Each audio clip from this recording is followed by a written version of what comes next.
تماشا نجاه يعني اف ديمانت كارا صاد باربون براستي هوارن عراقي مهوشك بون يعني اف هشكا صاليه وبافيه بيغمان رهندو در انجام خرابين كارا صاد بار ديموغرافي ابوري جفاكي جغرافي جهنه يعني بوب في اويا روج قالوا تدبير حكومات حتى انها بوكو بيوي سر عردنا بونا خليك بردام دا خازي ديك ابراهيم دهش او چالاكوان اللي قارد قلمه رئيس ابراهيم دماتا باش بات ايدي اوا كوتاتا چاواري كرد او ترسيل عراقي رودا کوچبربونا 7000 مالباتان بس دما هوشکا سالیه جبو باجاران افه چد گهینید گلو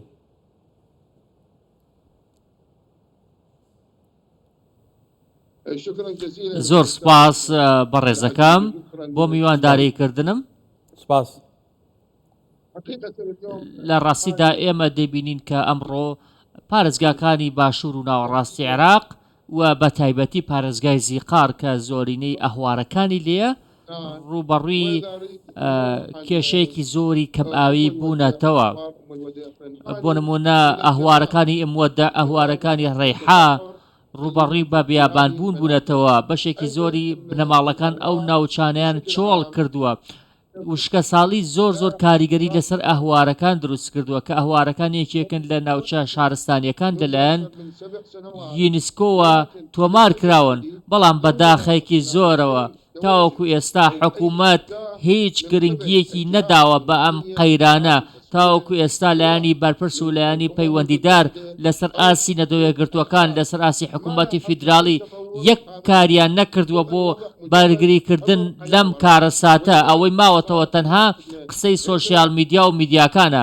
ئەوەی بۆ خەڵکی زیقار ماوەتەوە تەنها کۆچکردن و ڕۆشتنە بەرە ئەو ناوچانەی کە کەمێک خزمەتگوزاریان باشە.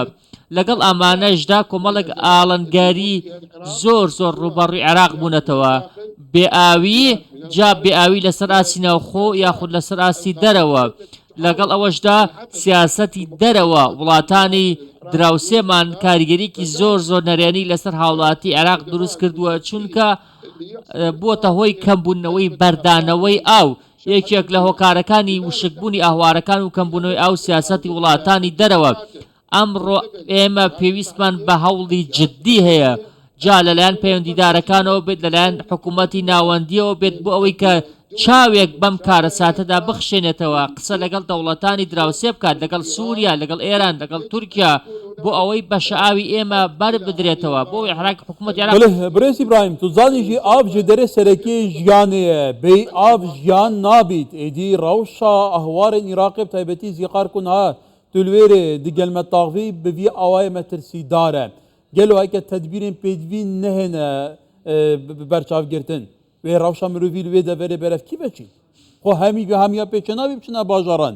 Li bajaran jî xelk feqîr e, hejar e, kedkar e.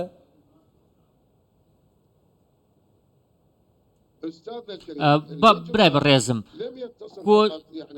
یعنی کۆچکردن شتێکە تۆ ئەوە تەنها بژاردەیە بۆت ماوەتەوە. ئێمە دەزانین کۆچکردن باش نییە. کۆچکردن دەبێتە هۆی وێرانبوونی نەتەوەکامان. کۆچکردن دەبێتە هۆی وێرانبوونی شارەکان، دەبێتە هۆی وێرانبوونی لادێکان، دەبێتە هۆی لە ناوچوونی سامانی ئاژەڵ، دەبێتە هۆی لە ناوچوونی سامانی ماسی. ئەم شوێنەی کە ئێمە تیایدا ماوینەتەوە واتە ئەهوارەکان شوێنێکی زۆر مێژوویە. سۆمەریەکان لێ ژیاون، ئەکادیەکان لێ ژیاون. سەردەمانێک شوێنی گەشتیاری بوون. گامێشەکان خەڵک لە جیهانەوە دەهاتن بۆ سەیری گامێشەکانی عێراق لە ئەهوارەکان. ئەمە لە دەستدانێکی زۆر گەورەیە. تۆ شارستانیەتەکە دوێران دەبێت، تۆ ئاژەڵەکانت لەناو دەچێت، تۆ سامانی ماسی لەناو دەچێت، تۆ کارەساتت بەسەردادێ. لەگەڵ ئەوەشدا ناچاری کۆچ بکەی، ینی کۆچکردن تاکە چارەسەرەی لە بەردەستدا ماوەتەوە، چونکە تۆ ئاوڕ لێ نادرێتەوە، تۆ حساب بۆ خەم و ئازارەکات ناکرێت. دڵنیا بە کۆچکردن دەبێتە هۆی شکستهێنانێکی گەورە لە ئابووری وڵاتەکەماندا، چونکە تۆ گەشت و گوزار لە دەست دەدەی، سامانی ئاژەڵ و کۆمەڵێک سامانی دیکە لە دەست دەدەی، بەڵام خەڵکەکە ناچارن کۆچ بکەن. هۆکارەکەشی کەم ئاویە. حکوومەت زۆر بە خراپی مامەڵە لەگەڵ ئاودا دەکات. سیاسەتی دەرەوەی زۆر خراپە. تاوەکو ئێستا سیاسەتێکی ڕاستەقینەمان نییە لەگە وڵاتانی دراوسێ. بێن لەگەڵیان دابنیشین، پێیان بڵێن بۆچی ئێوە بەشەئاوی ئێمە کەم بەردەدەنەوە، بۆچی ئێوە بەم شێوە مامەڵە لەگەڵ عێراق دەکەن. ئەوەی ئەوان دەیکەن شەڕی ئابووریە لەگەڵ عێراقدا. عێراق وێران دەکات، ئابووریەکەی کەم دەکاتەوە، خەڵکەکەی بێکار دەکات. لەگەڵ ینی کێشەی ئاو یەکێکە لەو کێشە گەورانەی کە وڵاتانی دراوسێ بەردەوام بۆ خەڵکی ئێمەی دروست دەکەن.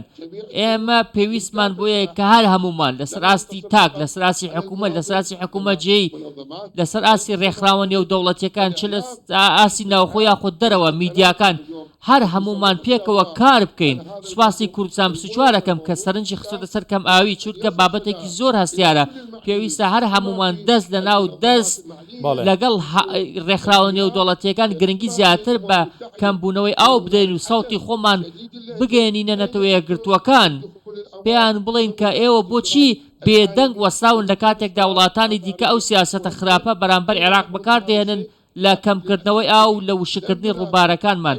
بەڵام زۆر بەداخەوە تاوەکو ئێستا حکوومەتی عێراق، حکوومەتی فیدراڵی وەڵامدانەوەیەکی جدی نەبووە، هۆکارێکی جدی نەبووە، کارێکی جدیشی نەکردووە لەسەر ئاستی دەرەوە بۆ ئەوەی کە ئەم سیاسەتەی وڵاتانی دەرەوە بگۆڕێت. بله برس ابراهیم هیویا سەرنجاتەوەی کە چاڵێکوانێک خەلکێزی قەرق و ڕەوشە مەترسیدار تە بەحەزکردی بالین پەیوەندیدارên حکوومەتە فیدرالی بگە تایبەتی شێوازی ئیدارەکە ناڕەوشاوێ و تعاملکردن دیگەل وڵاتên دەردۆر کو ئاڤل سەر عێراقê digirin yan kêm dikin. İbrahim Deş çaڵێکوان li Zîqar.